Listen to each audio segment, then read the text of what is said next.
কল্পতরু কিসে হয় ভজন সাধন কিসে বাধ্য করিব মদন মদন এই সাধন ভজনটা তো করি বিষয় একটা গান আগে করি তারপরে কোন দিকে যেমন ঠিক নেই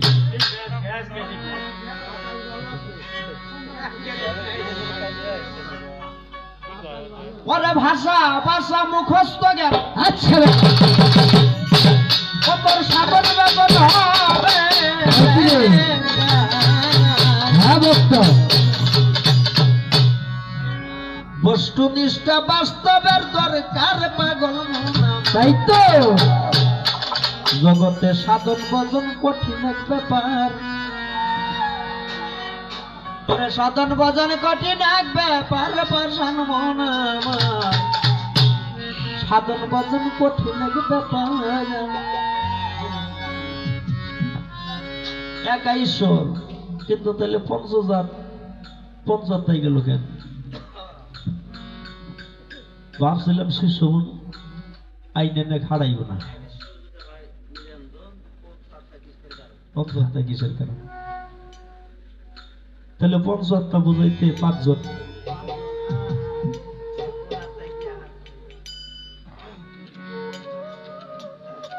বাবা একে একজনই একেশ্বর কিন্তু যাহা কিছু এই যে বিসমিল্লাহর প্রথম এক খণ্ড দিয়ে জিজ্ঞাসা করছাম না কিন্তু সাধক বড় আবুল সরকার ফতুল্লাহ নারায়ণগঞ্জের উনি একটা কালাম লিখছিল বিশ্বতরণী করেছে সেই রাব্বানি কত না সুন্দর করিয়া যেখানে যা লাগে এই পাকে পাঞ্জাতনকে যদি সৃষ্টি না করতো আমি আপনি কোনো কিছুই হইতাম না আর সেই পাকে পাঞ্জাতন বলতে কি মাওলানা মুশকিল কুশা ফাতেমাতুল জোহরা ইমাম হাসাইন ইমাম হোসাইন এবং আমার দয়াল নবী পাক পাঞ্জা তন পাক অর্থ পবিত্র তন অর্থ দেহ আর পাঞ্জা শব্দ হলো পাঁচ আর সেই পাঁচ হলো কি সাধক নির্ণয় করে বলছে আগুন পানি বাতাস মাটি নূর আবার সনাতন ধর্মে বলে খিতি আবদেশ মুরদ্দম আরবিতে বলে আপ আতাস খাক বা নূরে সভা বাতাসে বড় ইমাম পানিতে ছোট ইমাম আগুনে মাওলা আলী মাটিতে হইল মা ফাতেমা আর নূরে হইল আমার দয়াল নবী এই হইল পাকে পাঞ্জা তন পাক পাঞ্জা তনের মধ্যে আবার আছে পঞ্চ আত্মা রুহ কুরসি রুহ হায়ানি রুহ জামাদি রুহ নামাদি রুহ ইনসানি এই হইল পঞ্চ আত্মা মানব দেহের মধ্যে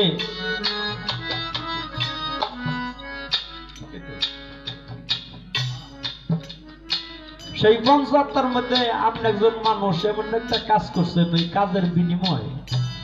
বললে শালা একেবারে কুকুরের মতন কাজ করছে বলে না বলে বলে এই আত্মাটা কিসের আত্মা হায়ানি কুরসি যাকে বলা হয় সেটা হলো পবিত্রতা আপনি সমাজের মধ্যে এমন একটা কাজ করছেন এমন একটা বিচার করছেন বা এমন একটা উৎসাহী একটা জিনিস ভালো একটা কাজের একটা মানুষ মরে গেল ওই মানুষ থেকে তারে যাওয়ার সময় মালিক তারে একজনের ছেলে বাঁচায় ওই কাজের বিনিময়ে আপনার বসে মশা হইতে থাকলো হায়ানি কুরসি ধাতু আত্মা যেটা বৃক্ষ আত্মা এই মানব দেহের মধ্যে যে পঞ্চ আত্মা আছে এই পঞ্চটা আত্মার হলো এক একটা আত্মার হলো এক একটা কর্ম এক একটা কাজ কিন্তু আপনি যত যাহা কিছু দিয়ে আল্লাহ সৃষ্টি করছে সেটা হলো আপনার জ্ঞান বিবেক বুদ্ধি ভালো মন্দ বিসর্জন দেওয়ার জন্য আপনাকে বোঝানোর জন্য সমস্ত আত্মা গোনা দিয়েছে আর এই আত্মার মধ্যে আমার আল্লাহ নিজেও আছে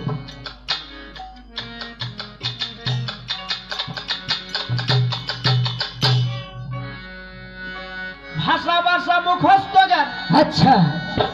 সাধন ভজন হবে অতর বস্তুনিষ্ঠা বাস্তবের দরকার আচ্ছা ভক্ত পাষাণ মন আমার সাধন ভজন কঠিন এক ব্যাপার সাধন ভজন কঠিন এক ব্যাপার পাগল মন আমার সাধন ভজন কঠিন এক ব্যাপার সাগর ভজন কঠিন এক ব্যাপার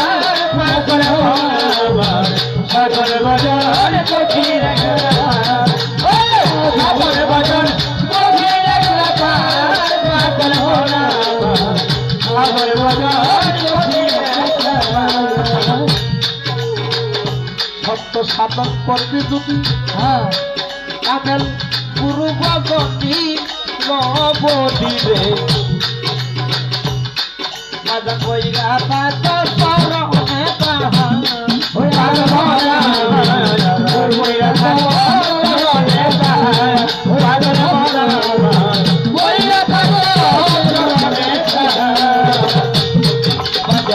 সত্য সাধন করবি যদি মুর্শিদ ভজনী নবদিবে কইরা পাতা চরণে তাহা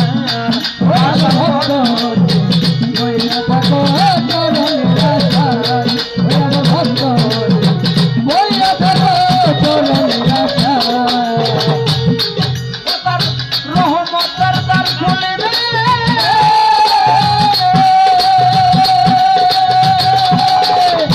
আমার রহমতের দ্বার খুলে দে ইনশা করে পারে দিবে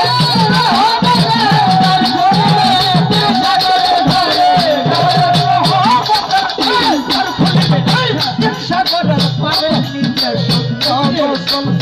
করাইবে মনে সদিন সত্য গোসল করাইবার পরে পাগল মনা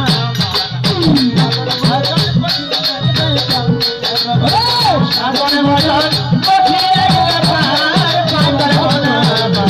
সাগর ভজন কঠিন এক ব্যাপার সাগর ভজন কঠিন এক ব্যাপার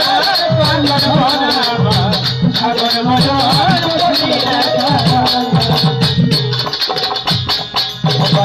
সত্য গোসল হবে যখন পাঞ্জাতনের করন্তি তখন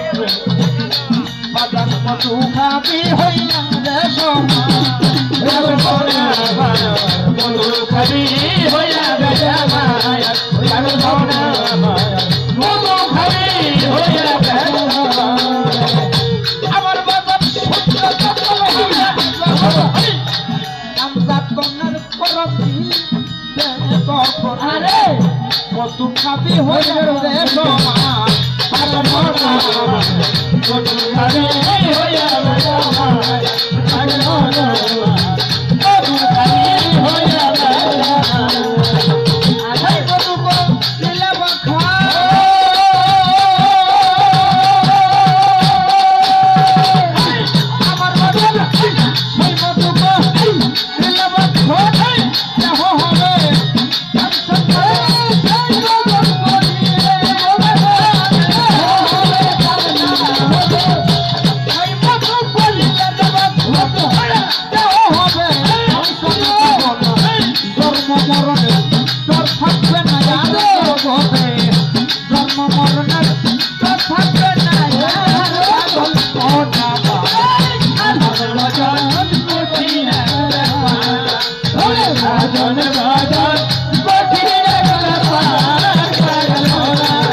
পীরের কাছে মন্ত্র নিয়া আল্লাহ আল্লাহ ধন আল্লাহকে করব রে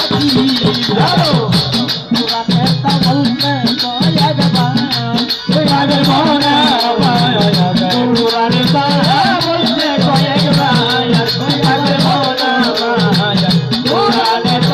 বলতে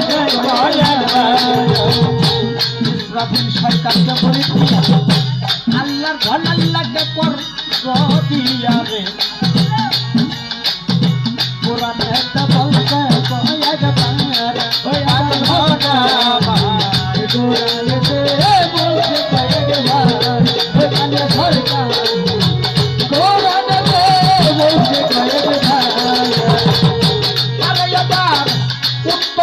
ঘুরাইয়া দিলে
এই আলেফে দাল আহা আলিফ হে দাল হে দাল আহমদ আর মিম হে মিম দাল আলিফ নাই।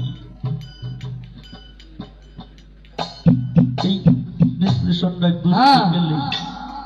আমি আপনি কি মানুষ ভাবার অনেক করতে। মূলত গুরুকে, মূলত শিষ্যকে। আপনাদের এলাকার, আপনাদের পাশে এবার করি তো কুষ্টিয়া লালন সাইজি,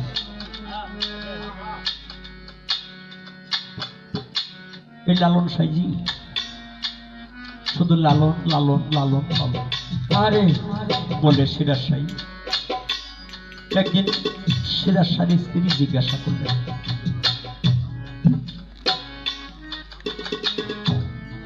এই যে তুমি যে সবসময় শুধু লালন লালন লালন জপো, বলো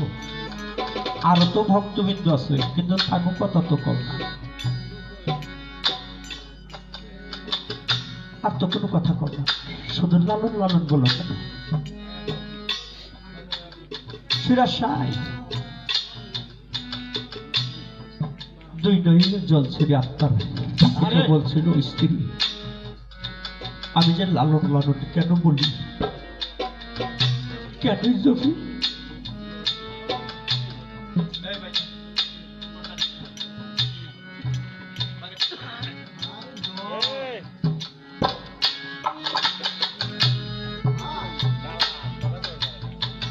সারা রাতে ধরে গেছি একবার।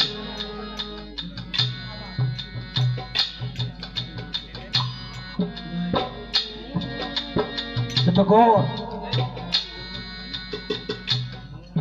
সিরাজ সাই বলছিল, বিবি তুমি কি আমার লালনকে দেখতে চাও যে লালন আমার কেমন ভক্ত? বলে হ্যাঁ আমি দেখতে চাই যে লালনই আপনার কেমন ভক্ত।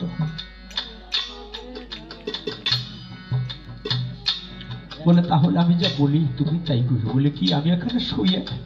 আমি লালনকে ডাক দেব, এক ঘটি জল নিয়ে আমার লালনকে পদকা দুটো ধুয়ে তাকে একখানা ভক্তি দিও, একখানা ভক্তি দিও, তারপরে দেখো। কারণ পার্বতী শুধু প্রভুর আরাধনা করে, প্রভুর আরাধনা করে, কিন্তু একদিন মহাদেব বলছিল পার্বতী রে তুমি যে প্রভুর আরাধনা করো তার চাইতে বড় আরাধনা হলো ভক্তের পূজা।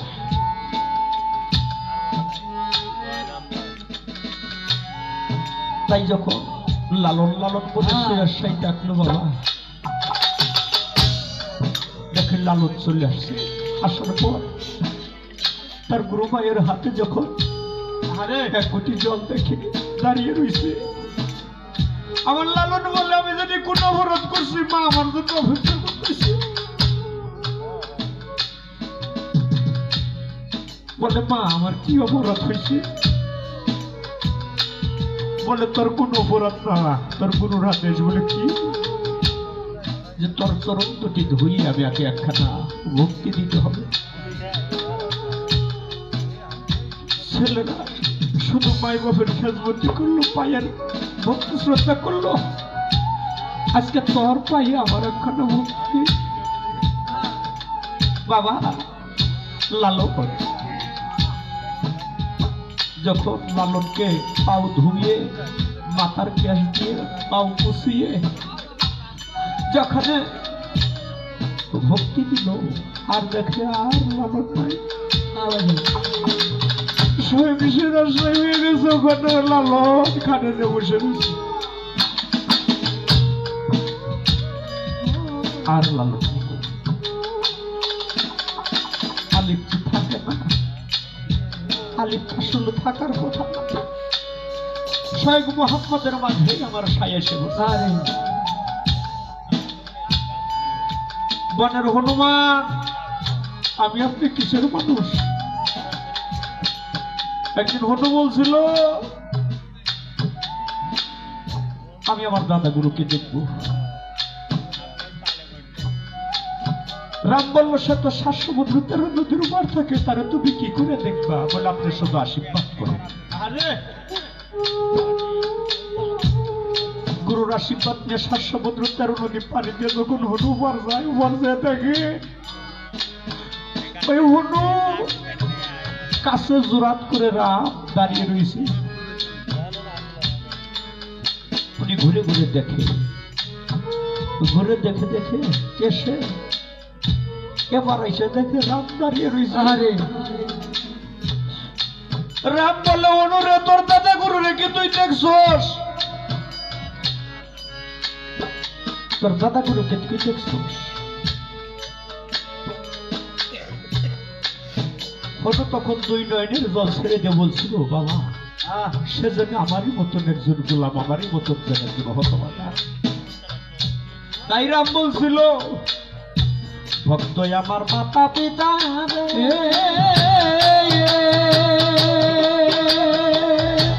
আমার বাজারে ভক্ত আমার গুরু,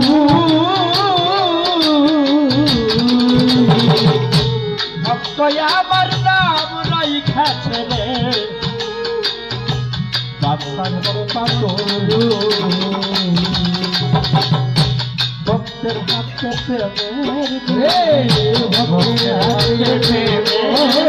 ভক্তের যদি কুড়াই সেই দিকুরি, ভক্তের হাতে প্রেম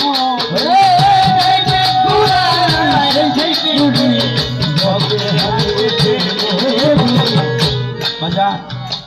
তাই রাম বলছিল পিতা গুরু মাতা গুরু গুরু শ্রেষ্ঠ ভাই গুরু ভজুলে পাই। আই তুই আমার গুরু আমি তোর ভক্ত, একাকার হয়ে যে যখন খাদ্য বুকে নাই। তাই বলছিল ভক্ত আমার বুকে বুকে ওরে ভক্ত বুকে ওরে ভক্ত বুকে বুকে ওরে ভক্ত বুকে বুকে ওরে ভক্ত বুকে আইরে মাতা আইরে পিতা মা জগত নাই রে জুরান ভালো রে বুকে ওরে ভক্ত বুকে বুকে ওরে ভক্ত বুকে মাইদানের সন্তানের রে গরব যায় বাজার বর্ষা কুলার চলারে আজান আমার বুকে ওরে বাজার বুকে আমার বুকে ওরে ভক্ত বুকে আমার বাবার গুরু দাদা আরে ভক্তে আল্লাহ বাবা মুর্শিদ বাবা ভক্ত বুকে ওরে ভক্ত বুকে ভক্ত বুকে ওরে ভক্ত বুকে আমার হারাইলে তালাইছা ও বাজার আমার হারাইলে নাইজা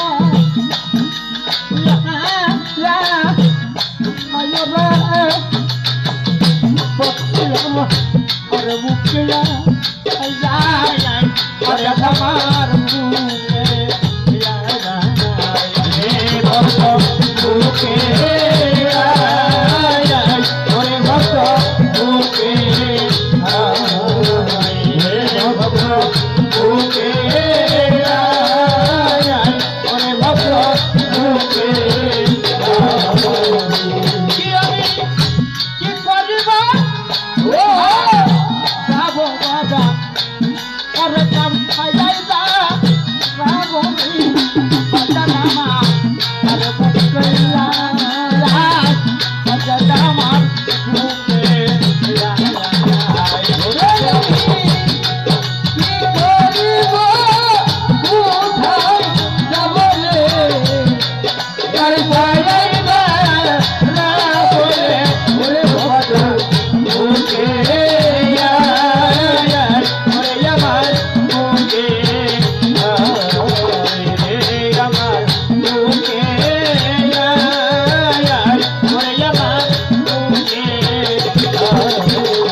তুই আমার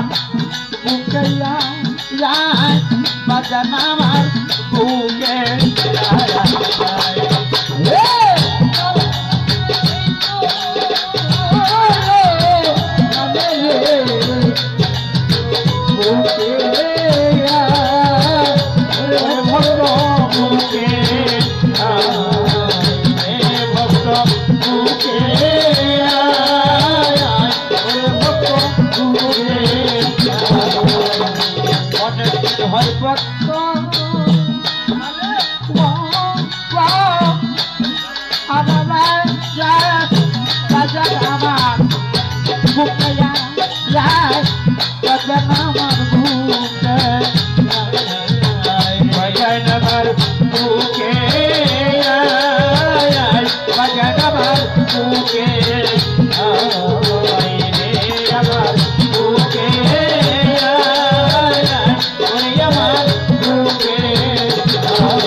বুকে যায় চলো তোমার বুকে আমার বুকে আমার বুকে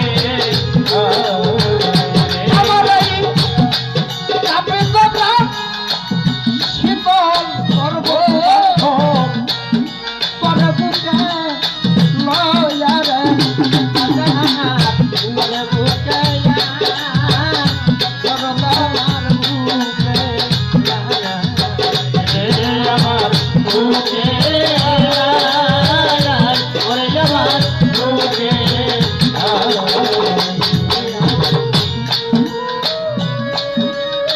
আমার মাতা পিতা ভক্ত আমার গুরু ভক্ত আমার আমার কাছে বাচ্চা কল্পতর ভক্তি দিলে খাই না দিলে আমি উপবাসেই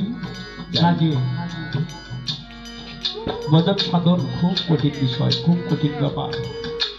কিসে বাধ্য করবে মদন, কিসে গুরু ভজন হবে, কিসে গুরুর সেবা হবে। খুব সাধক সুশীল সরকার তার কালামের মধ্যে বলছে চকিসরাই বুঝে নিও কিরণ কিরে রতে দিও চাওয়ার আগেই সোপে দিও যখন জাখা লাগে। ভক্তের ইশারায় গুরুর পানি পিপাসা লাগছে মুখে বলতে হবে না, চোখের ইশারা করলেই বুঝতে পারবে যে গুরুর পিপাসা লাগছে। ওই দিকে লক্ষ্য করে আমি একটি গান করে বসে যাই। জানো না রে আচ্ছা কিসে গুরুর ভজন হবে, জানো না রে ভ্রান্ত যার সাথে নাই যার সাথে নাই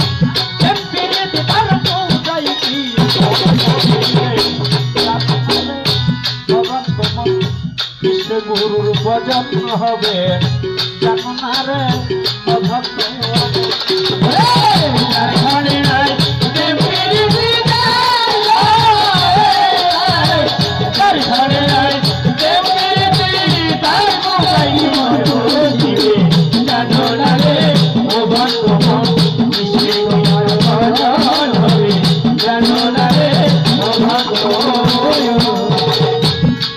তুমি যাহার বদন দেখা মাত্র এই মনে জাগে আনন্দ,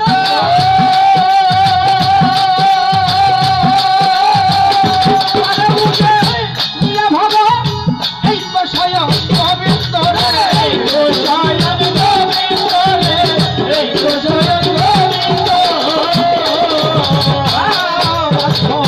যাহার বদন দেখা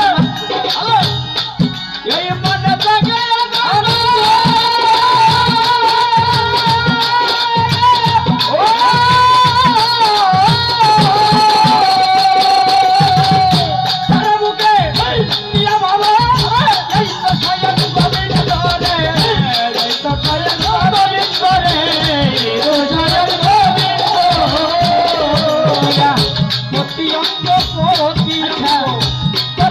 গোবিন্দর সঙ্গে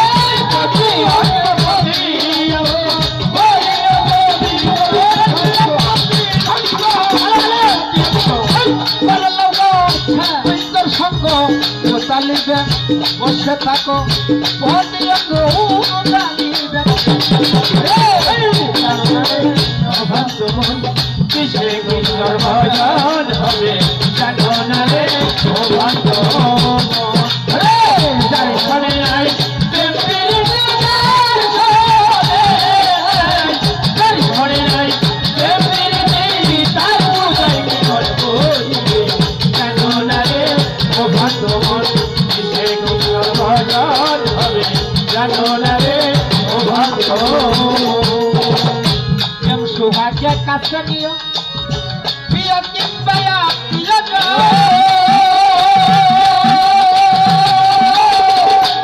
প্রিয় গোবিন্দ বলে বড় তরে আলি করে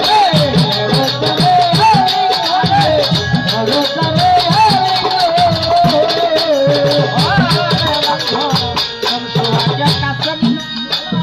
প্রিয় কিংবা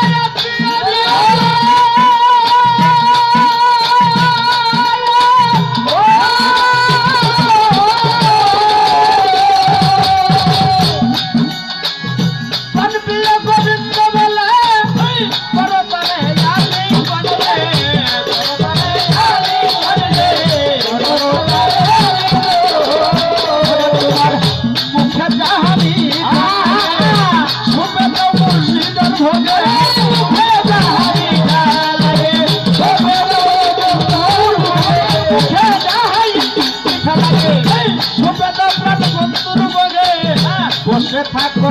অনুরাগে নির্বাই তোমার সে গুরুর ভজন হবে জানো না রে যার ঘরে নাই প্রেম প্রীতির যার ঘরে নাই প্রেম প্রীতির তার পূজা কি গল্প জানো না রে ভগবান কিসে কিশোর ভজন হবে জানো না রে আরে সব সাইতে যার গোপন তত্ত্ব আরে তোমার যার সাজায়া দাঁড়ান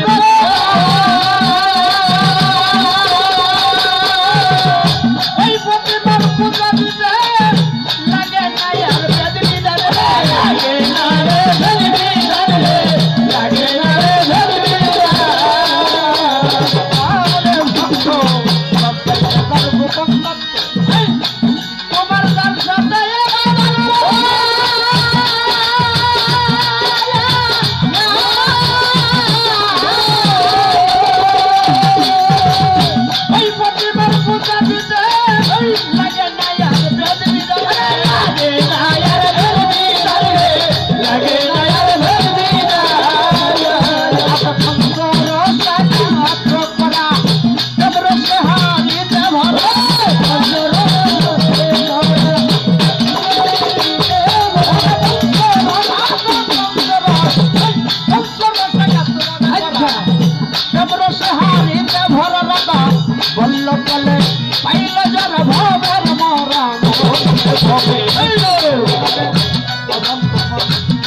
গুরুর ভজন হবে জানো না রে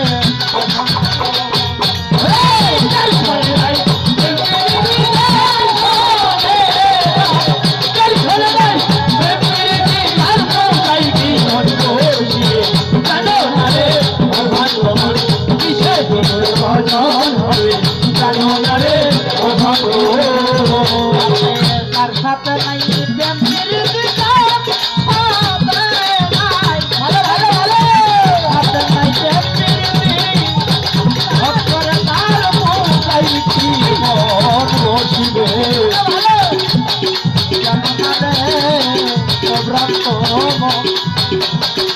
তোমার কিসে গুরু ভজন হবে জানো না রে